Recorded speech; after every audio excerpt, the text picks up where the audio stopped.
안녕하십니까, 윤석병 변호사입니다. 오늘은 2025년 1월 20일입니다.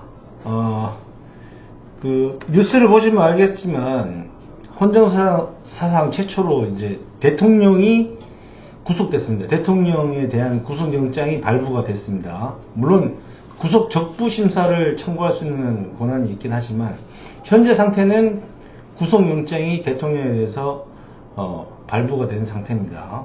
구속의 개념이 뭐냐? 구속이란 피의자 또는 피고인의 신체의 자유를 체포에 비해서 장기간 제한하는 강제 처분입니다.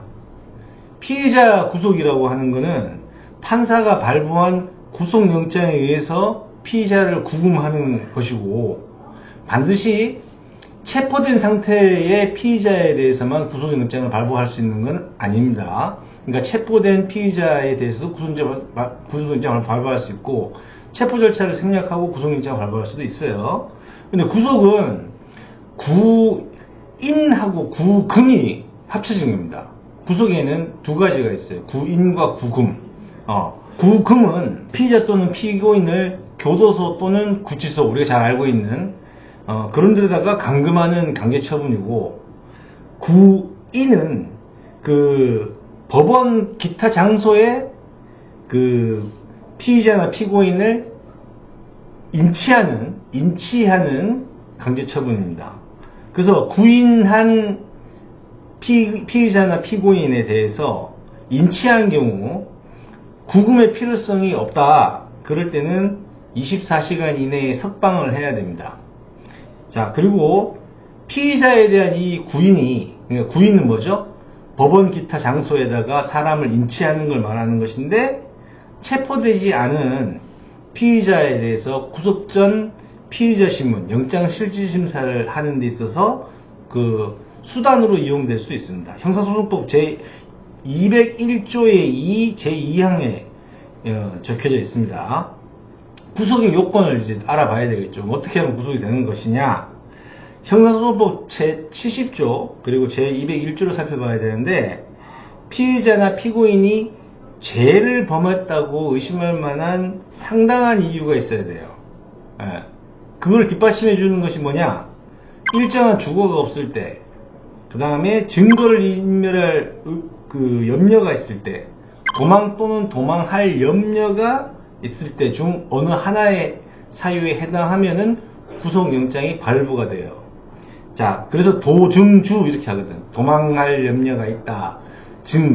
증거인멸할 염려가 있다. 주거가 불분명하다. 이런 건데, 자, 먼저 알아봐야 될 게 범죄의 상당성이겠죠. 그럼 어떤 범죄를 저지르면 구속영장이 발부되고 어떤 거는 안 되고 이럴까? 그걸 알아봐야 되겠죠.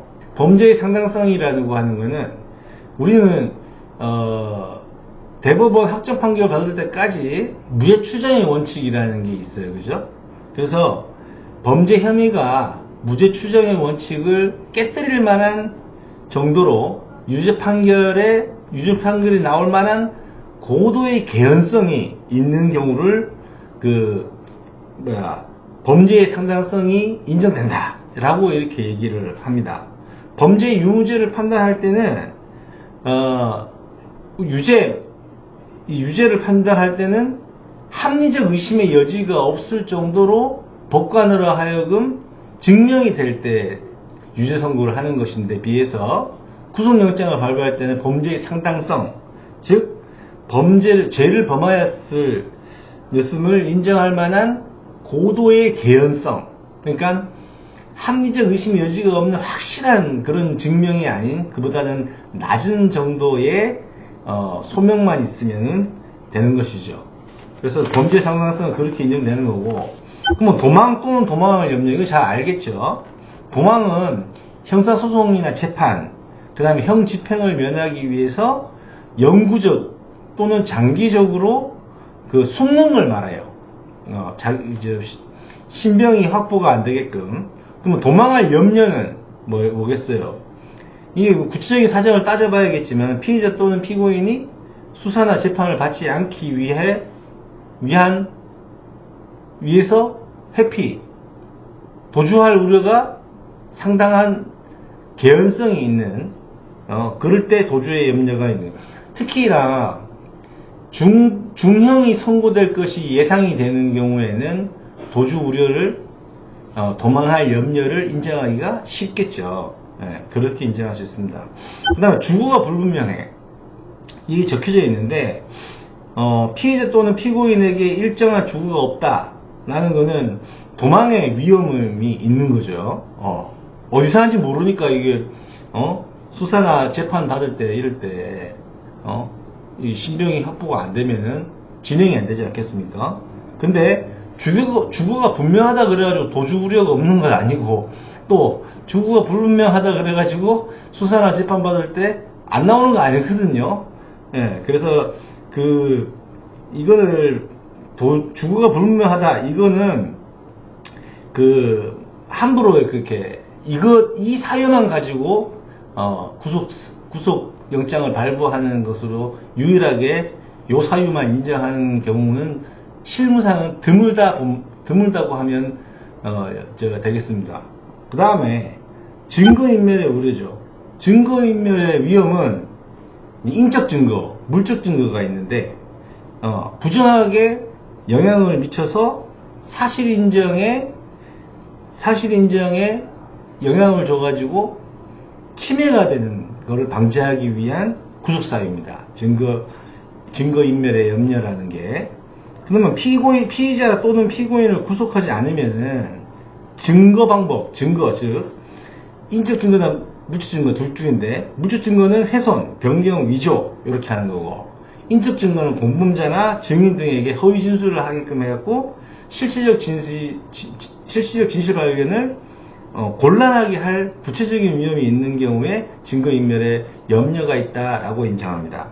특히 피의자 또는 피고인이 피의 사실을 다투거나 나 무죄야, 또 자백을 거부한다, 그것만 가지고 증거인멸의 우려가 있다고 인정하면은 안 됩니다. 그래서 수사가 종결됐다 그래가지고 증거인멸의 염려가 없어졌다 이렇게 보면 안 되고, 최소한 사실심이 종결됐을 때 그때는 이제 증거인멸의 우려가 없다라고 봐야 되겠죠. 사실 인정을 다 했으니까.